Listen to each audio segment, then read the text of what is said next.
So, 7 things I would do as a new investor if I had to start over. Number 1, I would decide on a strategy right out the door. Generally, they're just 2 strategies, the dividend investment strategy and a growth strategy. Typically, if you're younger and have a longer time horizon so that you could recover from a significant downturn or from a downturn that takes a protracted period of time, then the growth strategy might be more appropriate for you. On the other hand, if you're closer to retirement 5 or 10 years out, you might want to stick with a dividend investment strategy, which is not a cut and dry because Warren Buffett is notorious for having started a dividend investment portfolio when he was 10 years old. Anyway, typically the dividend investment strategy involves investing in companies that are mature, well-established, good, dependable dividend payers that have been around for a long time. They might have minimal growth, but they're still very dependable and profitable. Think companies like Coca-Cola, Johnson & Johnson, Procter & Gamble, PepsiCo, the banks like TD Canada Trust, the Royal Bank of Canada. Those kind of companies that have been around forever, well capitalized and dependable are the core of the dividend investment strategy.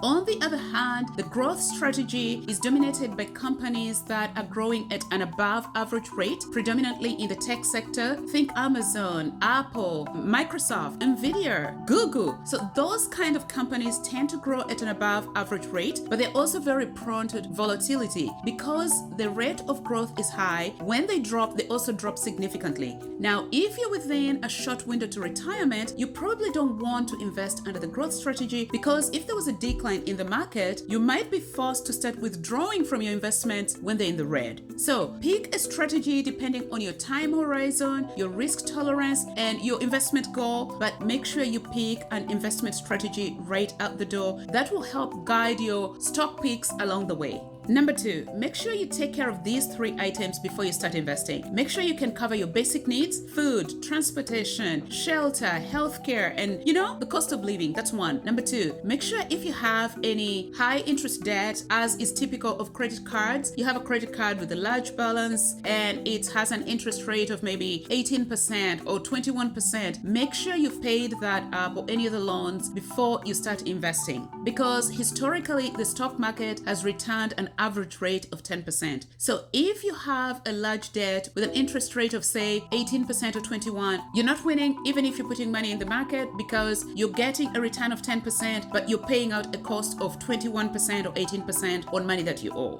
Number 3, make sure that you've set aside an emergency fund of between 3 to 6 months so that you're not forced to sell out of your investments should there be an emergency at a very inopportune time where, perhaps the stock market is down. In a nutshell, before you start investing, make sure you can cover your basic needs. You've taken care of the super expensive debt or any kind of loan, and make sure that you have an emergency fund. That way you'll not be forced to cash out of your investments at an expensive time when the stocks are, down. Number 3, if I had to start over, I'd make sure that my portfolio is diversified right out the door. Set a cap on how much investment you can have in any specific sector. The general recommendation is to have no more than 10% of your portfolio in any one sector. There are currently 11 sectors in the market. They include things like the financials, technology, communications, consumer defensives, utilities. I will put a list up somewhere, but make sure that to manage risk, you do not put more than 10% of your portfolio in any one sector. That way, should there be a significant downturn in any one sector, the most that you can lose is 10%.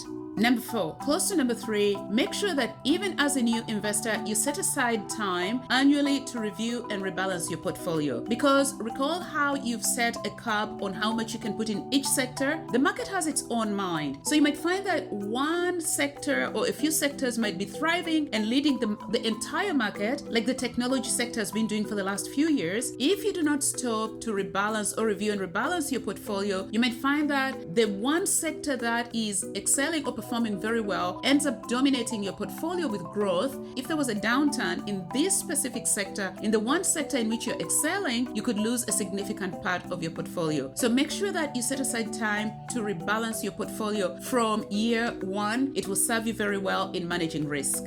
Number 5, automate contributions to your investments from your checking account. In fact, the best idea would be to make sure that the contributions to your investment account comes off on the day you get your paycheck or immediately the day after. Automating contributions to your investment account has a number of advantages. One, it keeps you disciplined with your investing because, especially in the beginning, your portfolio predominantly grows from your contributions. Compounding hasn't set in yet, market growth hasn't set in yet, you're still within year 1, 2. So being disciplined about your contributions will ensure that you continue to build your portfolio. The other thing is, if you automate contributions, you set up monthly contributions to your investment accounts known as dollar cost averaging. By dollar cost averaging into your investment account, you're contributing money all the time on a monthly basis, regardless of whether the market is up, down, or flat. Research has found that people who dollar cost average into their investments end up outperforming even people who target and always contribute money at the top of the market because you're present in the market all the time. It really is true that time in the market is better than timing the market. So with dollar cost averaging, you are present in the market continuously because you're always contributing. Finally, another benefit of dollar cost averaging or automating contributions is that you'll not be tempted to look at your portfolio on a regular basis. Because if you look at your portfolio on a regular basis and say there was a downturn that lasted for an extended period of time, you might start to feel discouraged. You might start to question whether this investment thing is for you. And worse, you might be tempted to sell out of your investments when you're in the red for fear that you're wasting your time. And if you sell out of an investment when it's in the red, then you've truly locked in a loss. Number 6, start by investing in index funds and ETFs because by design, these stocks are well diversified and they'll help you to manage market risks. Until you become knowledgeable and skilled enough and trust your skills at picking individual stocks, it's always recommended to start investing in index funds because they are a basket of stocks. Some of them are based on sectors or regions. In fact, they're ETFs and index funds that cover the entire stock market. The VTSAX by Vanguard covers the entire US stock market. It has an equivalent ETF known as VTI. Now, the difference between an index fund and an ETF basically is that ETFs trade like any regular stocks. During the course of the day, if the markets are open, you can buy and sell ETFs just like any other stock. Like you're buying the stock for Coca-Cola or Johnson & Johnson, that's how you'd buy and sell ETFs. On the other side, if you wanted to buy an index fund, you'd have to place an order and you'd close a purchase at the rate that you're given at the end of the day. The other thing with index funds is that oftentimes companies that sell them require you to purchase a certain minimum amount, say for $3,000 or $4,000 or $5,000, while for ETFs, you simply buy them like any other shares. Here's the thing, picking individual stocks takes skill and knowledge, both technical skill and experience in the market, because you need to be able to determine whether a stock is trading at a fair price or below fair value so that you can enter the position at a good time and you're not buying at the top of the market. Or if you're a dividend investor, you should be able to analyze a stock and determine whether it's a good dividend payer. Yield on a stock, a high rate of dividend payment, does not equate to a good fundamental of a stock. If you're a dividend investor, you need to be able to look at the payout ratio of a company, for instance, to decide whether the dividend payment is sustainable or whether there's potential for growth in dividend payments. Or you need to be able to judge a stock and decide whether at the current price it's fairly priced and so you're not entering at the top of the market, or it's selling below fair value so that if you buy now, there's opportunity for growth and good value in a stock. So you should be able to interpret the price to earnings ratio and decide that a stock is fairly priced right now for you to get in.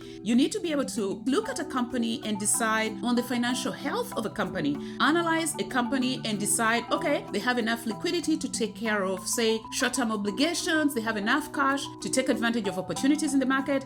Picking individual stocks is more involved. So the safe place for any investor to start would be in index funds and ETFs. The other beauty with index funds and ETFs is that they're self-cleansing. The companies that put these stocks together review the companies in their basket in this one stock on an ongoing basis. If a stock is deemed to be underperforming or not meeting the criteria of the ETF, it's pulled out and replaced. If I were to start over, I would still start with ETFs and index funds. And it is where I started in 2021 when I started my investment journey. Number 7, if I had to start over again, I would research and understand any stock before I invested into it. Because getting into a position and then getting out in a short time, in a few weeks or months, is costly. Buying a stock because it's popular, everybody's talking about it, or perhaps as a dividend investor, it pays a high yield, is not a good enough reason to invest in a stock. You need to understand the fundamentals, that it's a healthy company, it's profitable. If you're a dividend investor, the dividend payments are sustainable and there is room for growth in dividends over the long term. So researching a stock and taking a bit of time before you put money in it will save you from the costly mistake of turning around and selling out of the position, because you have to pay a commission when you sell out of a stock anyway. So those are the 7 things I would do if I had to start over in the market as a new investor. Absolutely start with a strategy, because that will guide what kind of stocks I pick, automate my payments, I'll diversify my portfolio, I'll do research. Anyway, I hope you enjoyed this video and found it helpful. If you did, please consider liking and subscribing. Thank you for watching.